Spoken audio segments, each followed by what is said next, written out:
Next जो topic है उसके बारे में बताऊंगा। यहाँ पे इन्वर्टर और ACDV से रिलेटेड आपको बताऊंगा। इन्वर्टर का पहले कॉन्फ़िगरेशन दिखाता हूँ नज़दीक जाके। सनग्रो का इन्वर्टर है, आप देख सकते हैं।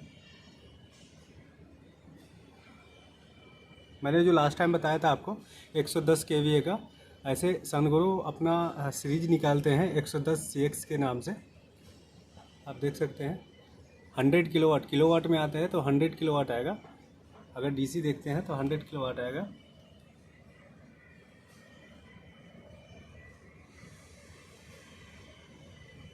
DC देख रहे हैं और मैक्सिमम एपेरेंट पावर देखेंगे तो 110 kV आएगा। तो इन्वर्टर का भी नाम उसी के अकॉर्डिंग दे दिया है।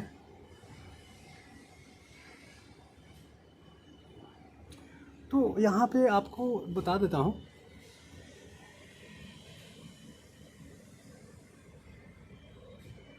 जो मैक्सिमम इनपुट वोल्टेज है वो 1100 वोल्ट है DC। मैक्सिमम MPP वोल्टेज देख रहे हैं वो 250 वोल्ट है। मैक्सिमम MPP वोल्टेज 1000 वोल्ट है। इनपुट करंट देख रहे हैं 9.26 एम्पियर है DC, 9.4 हाईएस्ट पावर।